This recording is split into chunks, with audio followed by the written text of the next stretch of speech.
Hello, young lady. How are you?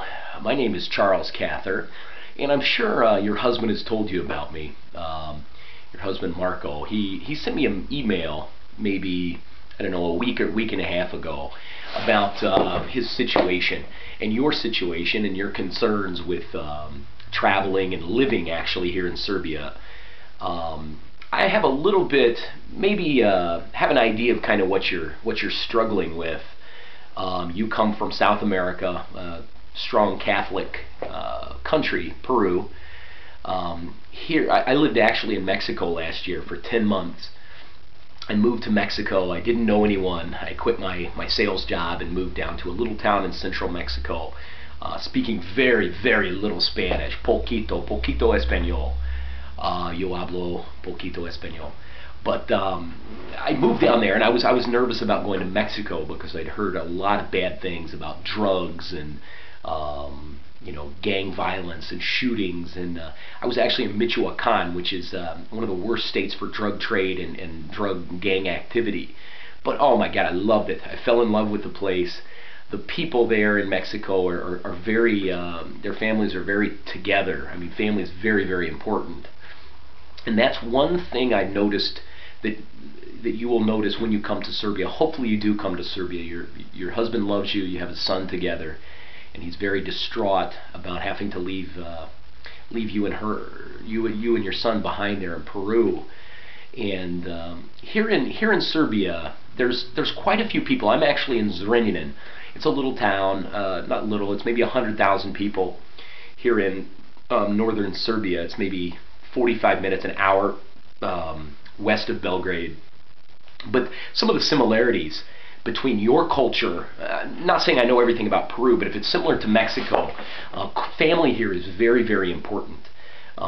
Most of the people here live with extended families. A lot of people live with their grandmother or aunt, uncle. A lot of places here in Zrenjanin, they have a very large lot on their home, and they will have a little cottage type or guest house. Sometimes the grandma lives there, but their family dinners are together, and they're always with family. And so, that's a similarity you have. And I know you're going to be far away, and that's tough. It's tough for me being here. I've actually been here in Serbia since July, and now it's March 7th, I think. So I've been here for a while, and it does get tough. It's not easy. But I am a seasoned traveler. I've been to many, many countries.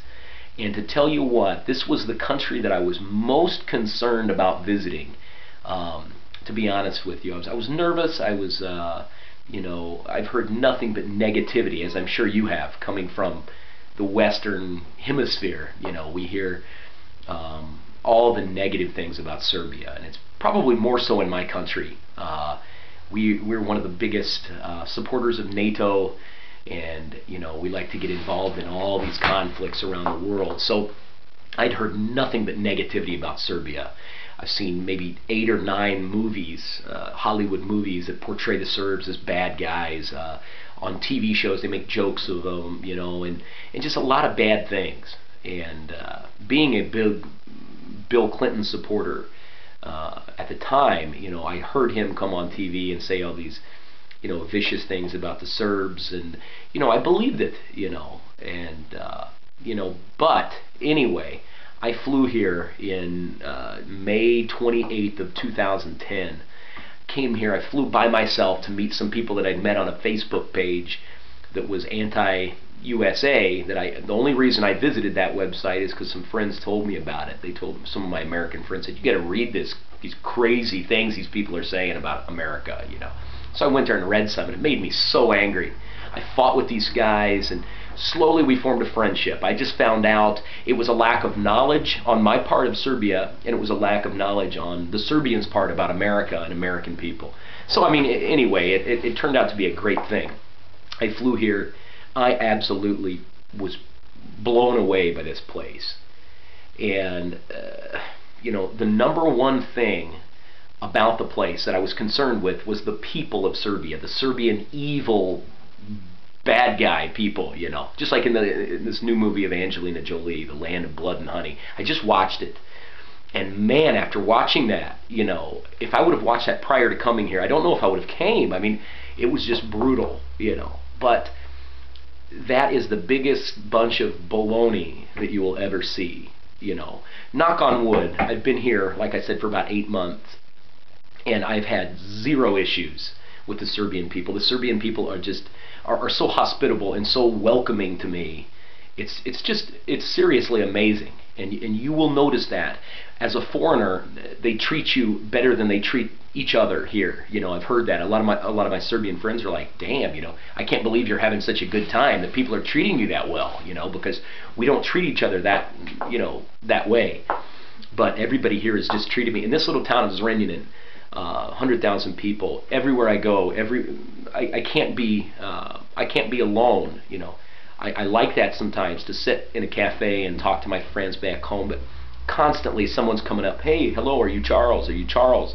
Hello on the street. You know, and I have strangers come up to me in the cafe and they hear me speak English. And a guy 2 nights ago, he said, would you mind to sit with me? I'll buy you a drink. I just want to speak with you. You know, and it's something hard to get used to, because, you know, you don't run into that a lot in the larger cities like this in the United States. We have wonderful people, of course, because I'm from there, of course. I'm a great guy. My family's a great guy. My friends are great people. But, you know, you don't see a lot of the hospitality and the welcoming of foreigners and strangers. So I know you'll have a great time.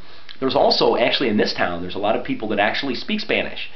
And they watch a lot of these stupid Spanish soap operas. So a little old lady in Pirat, she told me, or her grandson told me, he said, hey, my grandma even speaks Spanish because she watches these Spanish shows. And so it's kind of neat. You know, I know you're going to love it. Family's strong here. The food here is just unbelievably good. The security, I feel more secure walking around here than I would in a city this size in the United States. You know, you don't have a lot of gang activity. You don't have a lot of theft, muggings, carjackings, things such as that. Murder is almost unheard of here in this town. You know, a town of 100,000 people. The last murder that was here, the police shot a kid and killed him back in maybe I don't know, August or something. It was all over the news like it was a huge deal. You know. So no kidnappings, nothing like that, you know, that I expected when I came here.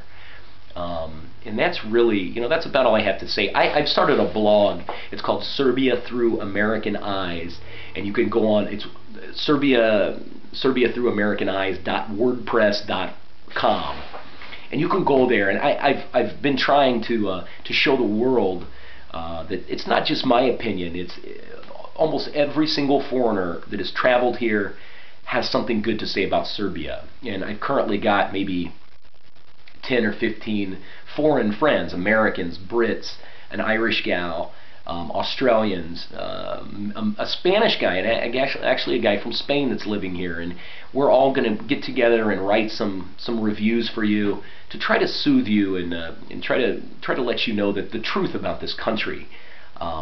You cannot always believe what your government tells you, what the media tells you, what your president tells you. You know, I've learned that firsthand. You know, American people are wonderful, great people. Sometimes our government is, you know, has its own vision and its own mentality. You know, so but the people to people, we're all great people. We've got good, we've got bad. Like I said, this country's only got 8 million people. And there's more good here than there is bad. I can tell you that. I had issues with losing my debit card and such. People here don't have any money, and they invited me to their home to eat. One of my friend's dad doesn't have a lot of money. He said, you know, I will buy you groceries till you get your money. You know, I've had just people, you know, offer me to give me money, and when I needed it, till I got my card. It's just amazing, man. And I get so sick of all the negativity out there about Serbians. You know, there is some idiots here. There's quite a few of them actually in this town.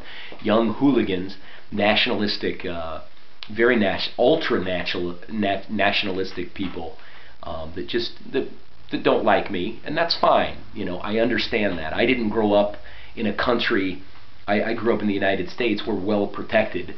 When we go to war somewhere, we don't feel it. We're in our own little bubble. We go to work. We have electricity. We go to McDonald's. We do our own thing. We go out and have a beer. When war comes to Serbia, a small country like this, a lot of these young kids grew up watching these bombs fall, hiding in a basement, had no food. A lot of these families, they struggled with outrageous inflation.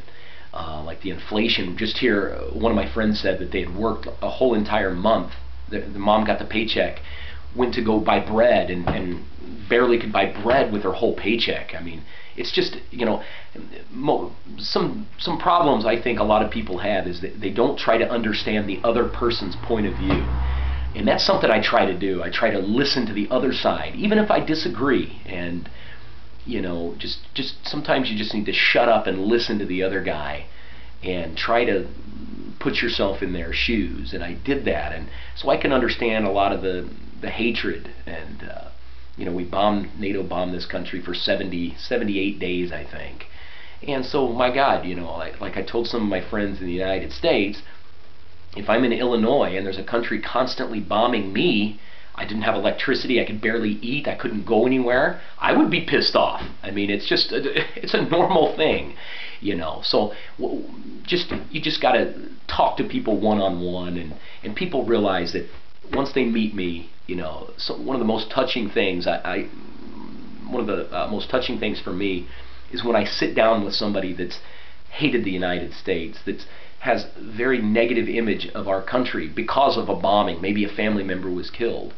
Once they talk to me and we sit down and talk, they realize that people are people, and Serbia has propaganda, my country has propaganda, Peru has propaganda, you know, we all do. But anyway, once I start talking, I talk and talk and talk, but I just wanted to give you my input, what I think, and I really want you to stay together, you and your husband and your son. You know, I can tell he loves the heck out of you. To write to me as a stranger and ask for me to make a video for you and to see if I could help, you know, maybe change your mind. I mean, I know I'm a stranger to you. You don't know me. But the Serbian government is not paying me to say this. I'm not a spy. The Serbian people are not paying me to do this. There's nobody with a gun here pointed at my head saying to say nice things, and I wouldn't do that, you know.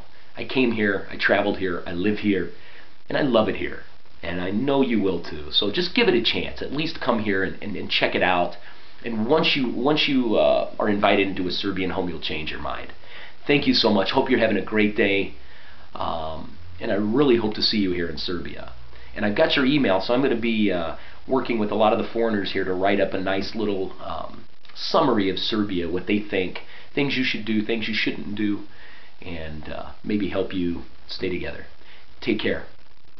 I forgot how to say it in Spanish. Oh my God, my Serbian's bad. I about said do viđenja, which is goodbye in Serbian. Adios, adios amiga. There you go. Thank you. Take care.